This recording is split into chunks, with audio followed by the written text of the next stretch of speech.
So I thought a lot about the first word I'd say today, and I decided to say Colombia. And the reason, I don't know how many of you have visited Colombia, but Colombia is just north of the border with Brazil. It's a beautiful country with extraordinary people like me and others. And it's populated with incredible fauna, flora, it's got water, it's got everything to be the perfect place. But we have a few problems. You may have heard of some of them. We have the oldest guerrilla, standing guerrilla in the world. It's been around for over 50 years, which means that in my lifetime I have never lived one day of peace in my country. We are now in the middle of peace talks, and we've been trying to help resolve this problem peacefully. And as part of that, we decided to try something completely lateral and different: Christmas lights. So Christmas lights. And you're saying, what the hell is this guy going to talk about? Okay. I am going to talk about gigantic trees that we put in 9 strategic pathways in the jungle, covered with Christmas lights. These trees helped us demobilize 331 guerrillas, roughly 5% of the guerrilla force at the time. So, how do we know these trees worked? Well, we got 331, which is okay, but we also know that not a lot of guerrillas saw them, but we know that a lot of guerrillas heard about them. And we know this because we are constantly talking to the mobilized guerrillas. So let me take you back 4 years before the trees. 4 years before the trees, we were approached by the government to help them come up with a communication strategy to get as many guerrillas as we could out of the jungle. The government had a military strategy, it had a legal strategy, it had a political strategy, but it said, well, we don't really have a communication strategy, and it probably would be a good thing to have. But we didn't know very much about it. We didn't understand. In Colombia, if you live in the cities, you're very far away from where the war is actually happening.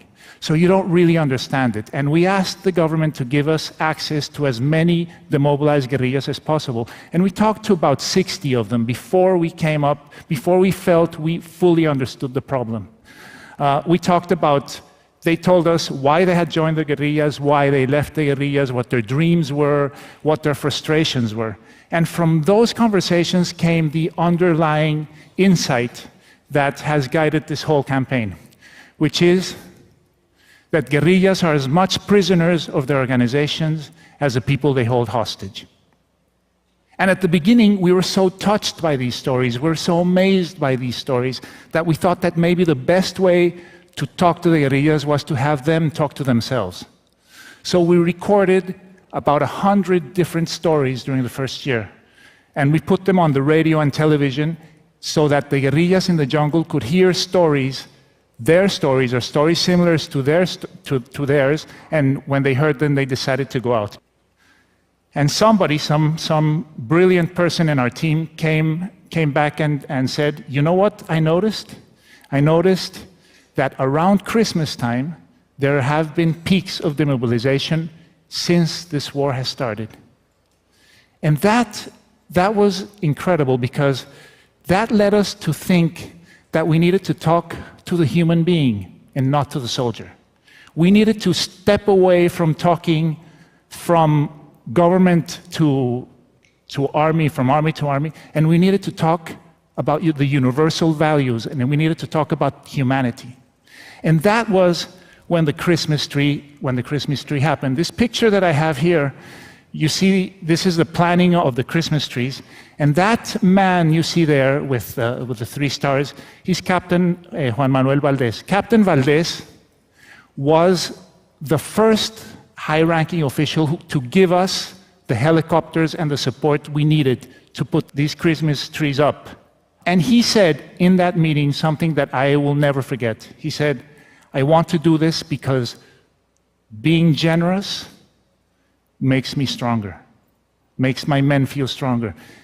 And I get very emotional when I remember him, because he was killed later in combat, and we really miss him. What happened later is that the guerrillas who came out during the Christmas tree operation and all of that said, that's really good, Christmas trees are really cool, but you know what? we really don't walk anymore. We use rivers. So rivers are the highways of the jungle. And this is something we learned. And most of the recruiting was being done in and around the river villages. So we went to these river villages and we asked the people, and probably some of them were direct acquaintances of the guerrilla, we asked them, can you send guerrillas a message? We collected over 6,000 messages. Some of them were notes saying get out, some of them were toys, some of them were candy. Even people took off their jewelry, their little crosses and religious things, and put them in these floating balls that we sent down the rivers so that they could be picked up at night. And we sent thousands of these down the rivers and then picked them up later if they weren't. But lots of them were picked up. This generated, on average, a demobilization every 6 hours. So this was incredible, and it was about come home at Christmas. Then came the peace process, and their fears completely changed. And their fears were not about, am I going to get killed? Or their fears were, am I going to be rejected?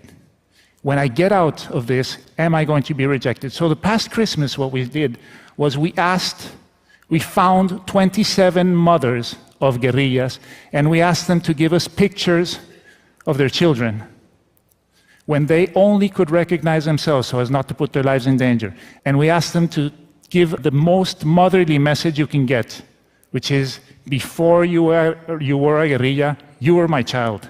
So come home, I'm waiting for you. And these pictures were placed in many different places, and a lot of them came back, and it was really, really, really beautiful. And then we decided to work with society. So we did mothers around Christmas time. Now let's talk about the rest of the people. And you may be aware of this or not, but there was a World Cup this year. And Colombia played really well.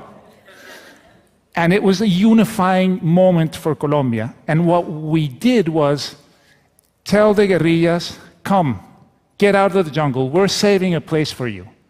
So this was television, this was all sorts of all different types of media saying, we are saving a place for you.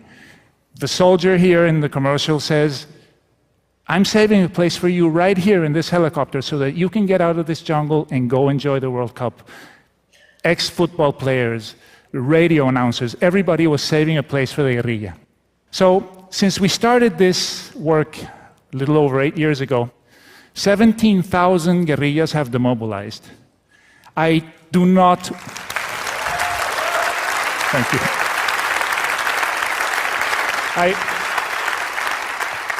I don't want to say in any way that it only has to do with what we do. But what I do know is that our work and the work that we do may have helped a lot of them start thinking about mobilization, and it may have helped a lot of them take the final decision. Thank you.